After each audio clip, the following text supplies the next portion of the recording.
हे जनक कहो क्या कारण है, ये भारी भीड़ भाड़ क्यों है, ये भारी भीड़ भाड़ क्यों है।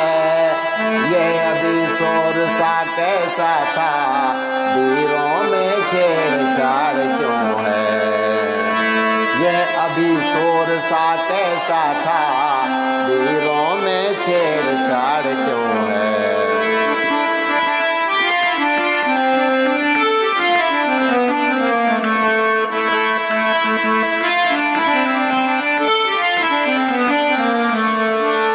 श्री परशुराम जी उस आयोजन प्रायोजन का कारण पूछते हैं। तो श्री जनक जी परशुराम जी को सीता स्वयंवर से लेकर शिव के धनुष कोदंड के टूटने तक की पूरी कहानी सुना देते हैं। तो सबसे पहले आइए जानते हैं कि ये परशुराम जी कौन थे। भगवान परशुराम श्री ऋचिक के नाती और श्री जमदग्नि के पुत्र थे। इनकी माता का नाम रेणुका था। इनके 4 भाई वसुमान, वसुसेन, वसु और विश्वावसु थे। चारों भाइयों में ये सबसे छोटे हैं। भविष्य के प्रभाव से ये ब्राह्मण के पुत्र होते हुए भी छात्रकर्मा हो गए थे तथा ये श्री शंकर जी के परम भक्त हैं। भगवान शंकर की इन पर असीम कृपा थी और इन्होंने शंकर जी से एक अमोघ अस्त्र प्राप्त कर लिया था जो परशु के नाम से विख्यात है। अत्यंत तेज धार वाले परशु को ये सदा ही धारण किए रहते थे। इनका वास्तविक नाम राम है, किंतु परशु धारण करने से ये परशुराम के नाम से विख्यात हुए। पितृभक्ति में इन्हें सदा ही स्मरण किया जाता है और महेंद्राचल से लेकर शूरपारक अर्थात बंबई तक का क्षेत्र परशु के क्षेत्र के नाम से पुराणों में प्रसिद्ध है। इनका जन्म वैशाख की शुक्ला तृतीया को हुआ था।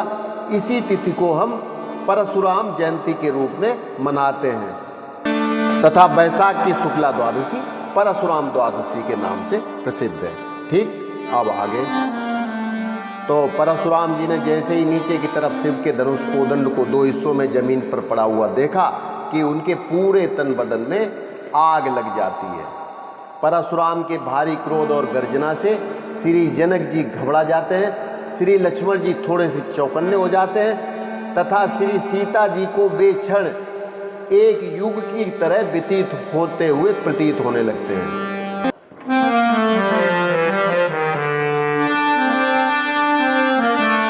अत्यंत शीघ्र बतला उसको, वरना चौपट कर डालूंगा। जितनी भी है पृथ्वी तेरी, सब उलट पलट कर डालूंगा। जितनी भी है पृथ्वी तेरी, सब उलट पलट कर डालूंगा। किसने तोड़ा धनु शंकर का, टूटते ही डोला संसार की। किसने तोड़ा धनु शंकर का, टूटते ही डोला संसार।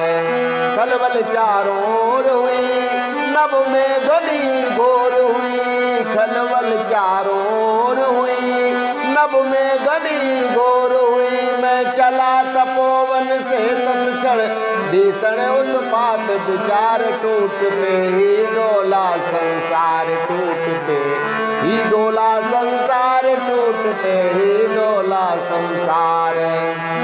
उत्तर देता नहीं नृपति क्यों, गुरु के ऋण से आज निबट लूं। उत्तर देता नहीं नृपति क्यों, गुरु के ऋण से आज निपट लूं। वरना तेरा राज पलट दूं, वरना तेरा राज पलट दूं। कर दूं हाहाकार, टूटते ही डोला संसार, टूटते ही डोला संसार की कर दूं मैं अब हाहाकार। टूटते ही डोला संसार की कर दूं मैं अब हाहाकार। रंग भूमि का एकदम बिगड़ गया सब राग, तेजस्वी के क्रोध की लगी बरसने आग।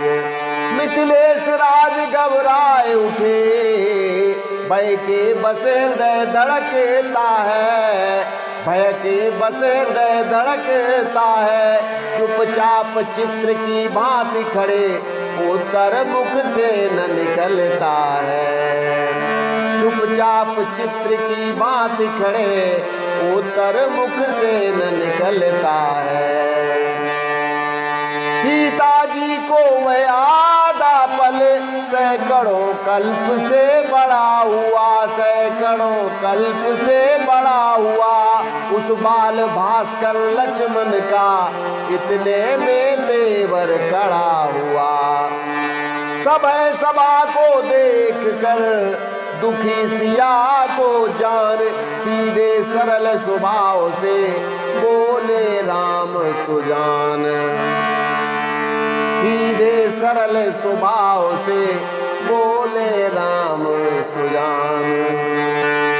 शिव धनुष तोड़ने वाला भी कोई शिव प्यारा ही होगा।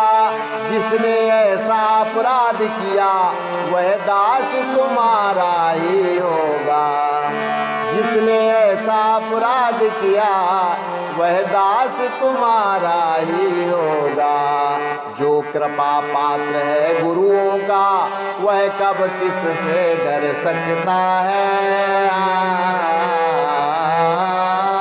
जिस पर है कृपा ब्राह्मणों की यह काम वही कर सकता है। रघुपति बोले सेवक वह है जिसका सेवा ही जीवन है। जो बैरी का सा काम करे वह इस फरसे का भोजन है। जो बैरी का सा काम करे वह इस फरसे का भोजन है। हे राम बना है अगुआ तू इस क्षत्रिय दल की गाड़ी में, इस क्षत्रिय दल की गाड़ी में। इसलिए मसल वह याद आई तिनका है चोर की दाढ़ी में। इसलिए मसल वह याद आई तिनका है चोर की दाढ़ी में। तो बस आज के लिए इतना ही, कल फिर मिलते हैं। नमस्कार, जय श्री राम।